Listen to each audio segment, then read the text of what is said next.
Hello football lovers, berjumpa lagi dan lagi dengan Kakak Spasi. Kali ini Kakak sudah menyiapkan berita-berita terupdate seputar dunia sepak bola untuk kalian semua. Selamat menyaksikan.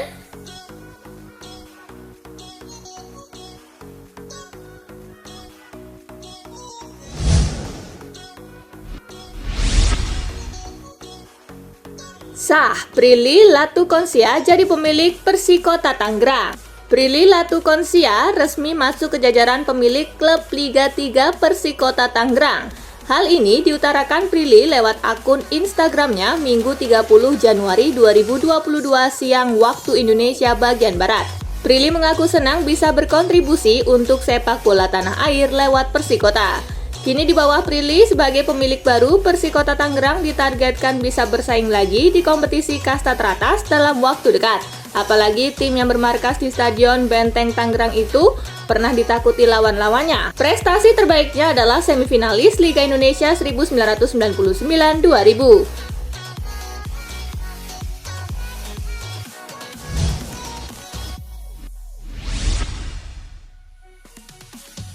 Bantai Timor Leste, Timnas Indonesia geser Singapura dari posisi 160 dan masuk pot 3 kualifikasi Piala Asia 2023. Dua kemenangan yang diraih Timnas Indonesia atas Timor Leste di FIFA Matchday Januari 2022 ini sangat menguntungkan skuad Garuda. Pasalnya, tambahan poin dari dua laga tersebut membuat posisi Timnas Indonesia di ranking FIFA naik ke peringkat 160. Timnas Indonesia mampu menggeser Singapura yang awalnya menguasai peringkat 160 FIFA tersebut. Tentunya kenaikan peringkat itu menjadi sebuah kabar baik untuk Timnas Indonesia jelang menghadapi putaran ketiga kualifikasi Piala Asia 2023. Indonesia berhak masuk ke dalam pot ketiga di kualifikasi Piala Asia 2023 usai menempati peringkat 160.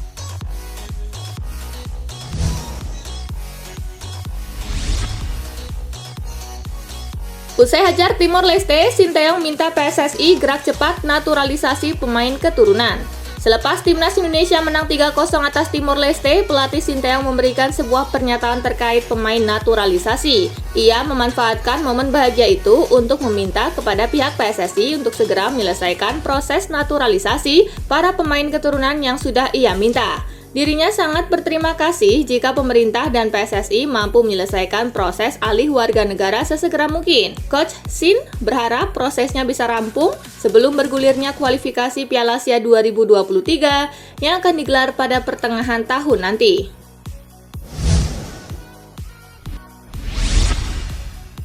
Sinteyong ungkap alasan kenapa pemain cadangan Indonesia cuma 5.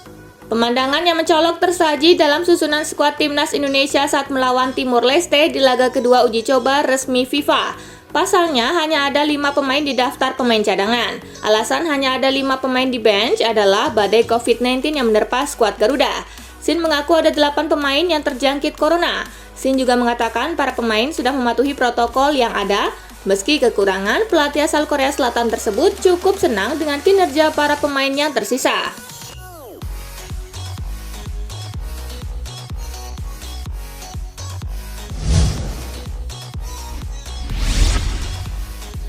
Mason Greenwood sudah ditangkap polisi atas tuduhan perkosaan dan kekerasan.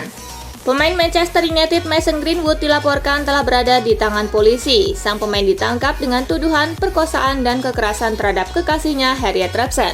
Dilaporkan oleh Sky Sport, Greenwood ditahan untuk diinterogasi oleh polisi Greater Manchester Senin 31 Januari. Penyelidikan juga terus berlangsung. Robson membagikan bukti kekerasan Greenwood melalui serangkaian unggahan di media sosial. Dalam sebuah foto, terlihat bagian tubuhnya penuh dengan luka lebam. Ada juga rekaman suara di mana Greenwood memaksa Robson untuk melakukan hubungan seksual.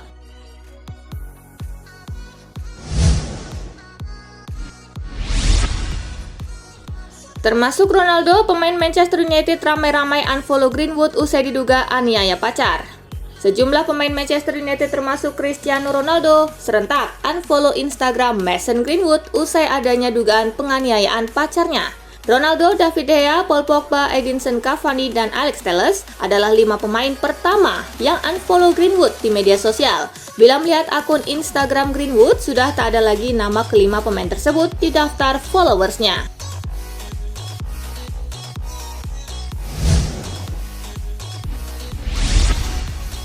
Greenwood aniaya pacarnya, ini tanggapan MU. Kabar mengejutkan datang dari MU ketika Greenwood dituding menganiaya kekasihnya, Harriet Robson, sampai babak belur.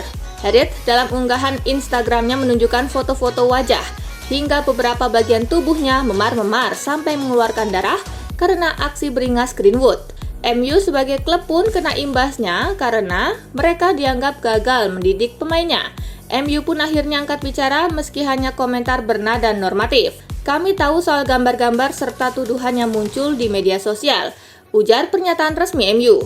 Kami tidak akan berkomentar lebih jauh sampai fakta bisa ditemukan. Manchester United sama sekali tidak menolerir tindak kekerasan, sambungnya.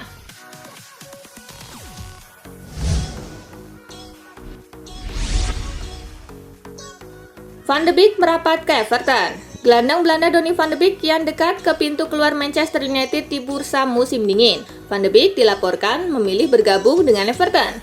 Persoalan gaji yang turut mempengaruhi kepindahan Van de Beek ke Everton. Kabarnya, The Toffees bersedia membayar gaji Van de Beek secara penuh. Tidak ada opsi pembelian di dalam kesepakatan peminjaman Donny van de Beek ke Everton. Agen Van de Beek dilaporkan sudah berada di London untuk menuntaskan kepindahan kliennya itu.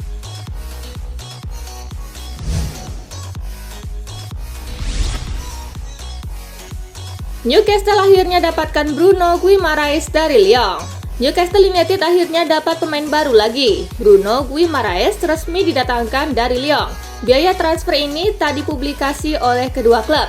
Guimaraes memilih nomor punggung 39 sama seperti saat di Lyon untuk mendedikasikan pekerjaan ayahnya sebagai supir taksi. Newcastle United dengan senang hati mengkonfirmasi penandatanganan pemain internasional Brazil Bruno Guimaraes dengan kontrak 4,5 tahun, tulis pernyataan resmi Newcastle.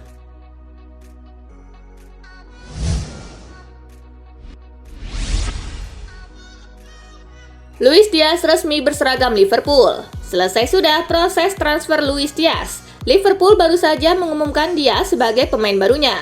Liverpool mengumumkannya lewat situs resminya Minggu 30 Januari 2022 malam waktu Indonesia bagian Barat. Diaz berseragam merah-merah setelah merampungkan tes medisnya di Argentina.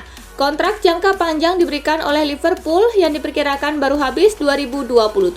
Diaz akan mengenakan seragam nomor punggung 23 yang terakhir kali dipakai Xherdan Shaqiri. Diaz akan segera terbang ke Liverpool untuk bergabung dengan rekan-rekan setim usai membela Kolombia.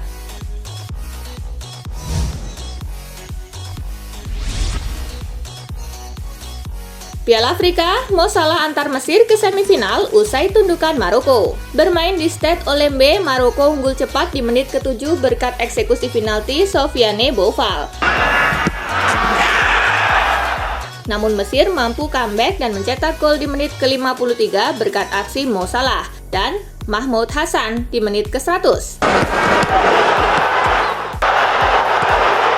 Mesir pun menang 2-1 atas Maroko dan berhak melaju ke babak semifinal. Salah dan kawan-kawan akan menghadapi tuan rumah Kamerun pada 4 Februari dini hari waktu Indonesia bagian Barat.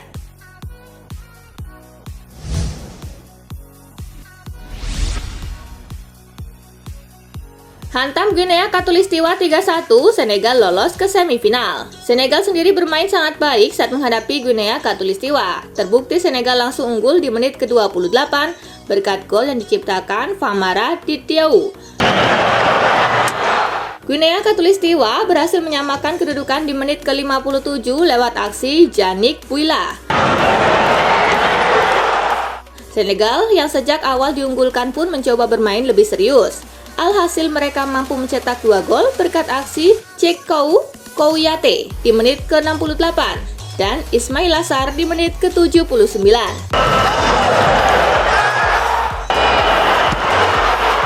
Skor 3-1 untuk kemenangan Senegal menghiasi pertandingan. Dengan kemenangan itu, Senegal lantas berhak melaju ke babak semifinal kompetisi tersebut dan bakal menghadapi Burkina Faso.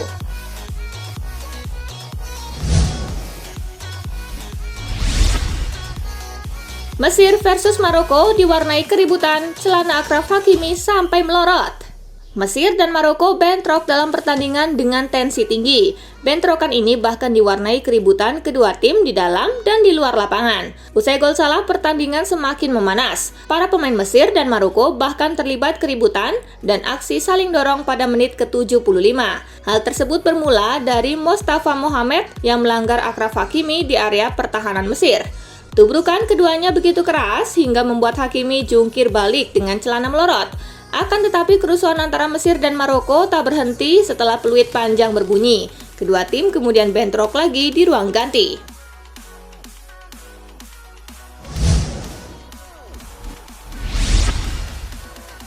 AC Milan pertimbangkan kejar Dele Alli jelang penutupan bursa transfer. AC Milan dikabarkan tengah memikirkan untuk merekrut Dele Alli dari Tottenham Hotspur sebelum bursa transfer bulan Januari 2022 ditutup. Mereka berharap bisa meminjam Dele Alli untuk sisa musim 2021-2022 guna bersaing dengan Inter Milan di kompetisi domestik. Dele Alli bukan satu-satunya pemain yang masuk pantauan AC Milan. Sebelumnya, skuad arahan Stefano Pioli juga dikabarkan mendekati rekan setim Ali, Tanguy Ndombele, dan bersaing dengan AS Roma dan Paris Saint-Germain.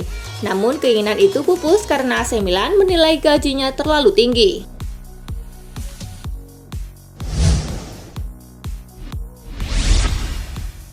Transfer Denis Zakaria ke Juventus tinggal tunggu tes medis. Gelandang Borussia Mönchengladbach, Denis Zakaria segera menjadi rekrutan teranyar Juventus di bursa transfer Januari ini. Sang pemain sudah tiba di Turin pada Minggu 30 Januari petang waktu setempat untuk kemudian memenuhi tes medis bersama si nyonya tua keesokan harinya. Kesepakatan transfer sebelumnya telah dicapai Juventus untuk sang pemain dengan beberapa laporan meyakini angkanya berada di kisaran 5 juta euro ditambah biaya lain-lain antara 2 juta euro dan 3 juta euro. Adapun di klub barunya ini, Zakaria menerima kontrak jangka panjang hingga Juni 2006.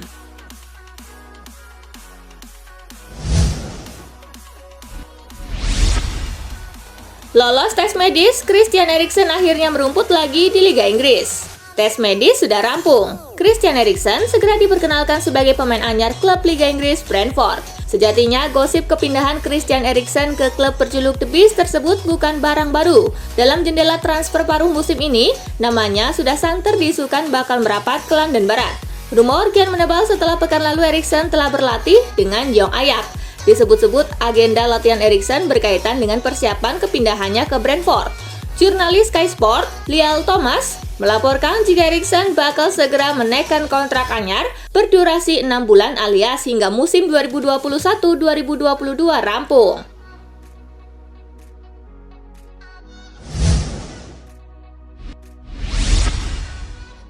Lampard teken kontrak jadi manajer Everton. Frank Lampard telah menandatangani kontrak untuk menjadi manajer klub Liga Inggris Everton, lapor berbagai media Inggris seperti dikutip Reuters. Lampard yang menganggur sejak dipecat oleh Chelsea pada Januari 2021 telah menyetujui kontrak 2,5 tahun bersama klub Merseyside itu. Mantan gelandang Inggris itu mengakhiri karir bermainnya yang gemilang yang sebagian besar dihabiskan bersama Chelsea pada 2017. Dia kemudian beralih ke manajemen setahun kemudian bersama Derby County dan lalu menjadi pelatih Chelsea pada 2019.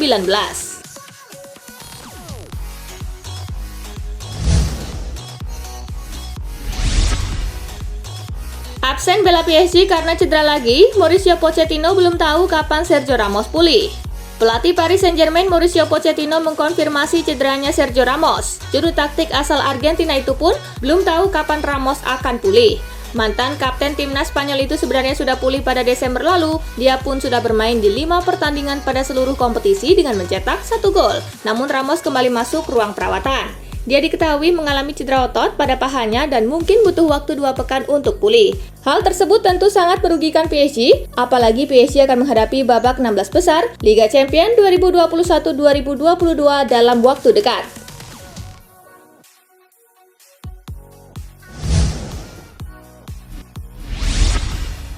Nah itulah tadi guys, kumpulan berita menarik dan terupdate dari Kakak Spasi. Simak terus ya berita-berita terupdate lainnya dari Kakak Spasi yang pastinya akan Kakak update di Spasi Football News. Tapi jangan ditinggalin ya channel Spasinya, karena Kakak akan update juga tentang fakta-fakta menarik seputar sepak bola dunia. Dan jangan lupa untuk terus di like, comment, share, dan juga subscribe ya. See you guys!